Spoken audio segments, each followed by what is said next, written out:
ಇದು ನಮ್ಮ ತಾತನ ಕಾಲದ ಜಮೀನು ಸರ್. ಅದು ಹಂಗೆ ಬಿದ್ದಿತ್ತು. ನಾವು ಬೋರ್ ಹಾಕ್ಸಿದ ಮೇಲೆ ಇಲ್ಲಿ KEB ಇಂದ ನಾವು ಎಲೆಕ್ಟ್ರಿಕ್ ಸರಬರಾಜು ತೆಗೆದುಕೊಳ್ಳೋದಕ್ಕೆ ಆಗಲಿಲ್ಲ ಸರ್.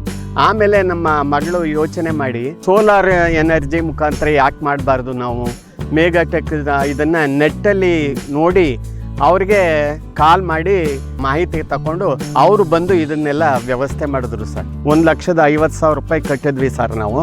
ಗೌರ್ಮೆಂಟಿಂದ ಬರೋ ಸಬ್ಸಿಡಿ ಅವರು ತೆಗೆದುಕೊಂಡು ಇದನ್ನೆಲ್ಲ ಅರೇಂಜ್ ಮಾಡಿದ್ರು ಸರ್. ಪ್ಯಾನಲ್ಲು ಮತ್ತು ಸ್ಟಾರ್ಟ್ರು, ಮೋಟರು, ಡ್ರಿಪ್ ಇರಿಗೇಷನ್ದು ಅವರೇ ಎಲ್ಲ ಪೂರ್ತಿ ಮಾಡಿದ್ರು ಸರ್. ಅದು 1 ಲಕ್ಷ ಚಿಲ್ಲರೆ ಖರ್ಚಾಯಿತು. ಅದರಲ್ಲಿ 63,000 ರೂಪಾಯಿ ಸಬ್ಸಿಡಿ ಬರುತ್ತೆ ಗೌರ್ಮೆಂಟಿಂದ. ಮೇಗಾಟೆಕ್ನವರು ಕೆಲವು ಜವಾಬ್ದಾರಿಗಳನ್ನ ಅವರು ವಹಿಸ್ಕೊಳ್ತಾರೆ ಸರ್. ಈಗ ನಮಗೆ ಇದನ್ನೆಲ್ಲ ಎಲ್ಲಿ ಹಾಕ್ಸೋದು, ಏನು ಮಾಡೋದು, ಹೇಗೆ ಮಾಡೋದು ಅಂತ ಗೊತ್ತೇ ಇಲ್ಲ ನಮಗೆ. ಅವರು ಬಂದು ಎಲ್ಲ ಇಂಟ್ರೊಡ್ಯೂಸ್ ಮಾಡಿ ಎಲ್ಲ ಹೇಳಿದ್ರು. 1-2 ಕಡೆ ಹಾಕಿರೋ ಕಡೆ ಕರ್ಕೊಂಡೋಗಿ ತೋರಿಸಿದ್ರು.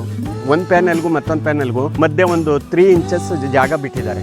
ಆ ಜಾಗ ಬಿಟ್ಟಿರೋದ್ರಿಂದ ಯಾವುದೇ ಕಾರಣಕ್ಕೂ ಎಂಥ ಗಾಳಿ ಬಂದ್ರೂ ಕೂಡ ಅದನ್ನ ಫೋರ್ಸ್ ಆಗಿ ಮೇಲ್ ಕೆತ್ತಕ್ಕಾಗಲ್ಲ ಸರ್. ಅದು 1 ಎಕರೆಗೆ ಪೂರ್ತಿ ಬಾಳೆ ಹಾಕಿದ್ದೀವಿ ಸರ್. 1 ಎಕರೆನಲ್ಲಿ ತೆಂಗಿನ ಗಿಡಗಳನ್ನು ಹಾಕಿದ್ದೀವಿ, ಹಣ್ಣಿನ ಗಿಡಗಳು ಹಾಕಿದ್ದೀವಿ, ತರಕಾರಿದು ಒಂದು ಪ್ಲ್ಯಾಂಟ್ ಮಾಡೋಣ ಅಂತ ಹೇಳಿ ಯೋಚನೆ ಮಾಡ್ಕೊಂಡು ಇದ್ದೀವಿ ಸರ್. ಇದರಲ್ಲಿ ಒಂದು ಹಾಕ್ಕೊಂಡ್ರೆ ನಾವು ಮನೆಯಲ್ಲೇ ಕೂತ್ಕೊಂಡು ಮೊಬೈಲ್ನಲ್ಲಿ ಮಾಡ್ಬೋದಂತೆ. ಆದರೆ ನಾವು ಅದನ್ನು ಇನ್ನೂ ಅಳವಡಿಸ್ಕೊಂಡಿಲ್ಲ ಸರ್. ಅದನ್ನು 10 ಗಂಟೆ ಮೇಲೆ ಮಾಡಿದ್ರೆ ಸರ್ ಒಂದು 2.5 hours ಇಲ್ಲಿಗೆಲ್ಲ ನೀರು ಸಪ್ಲೈ ಆಗುತ್ತೆ ಸರ್.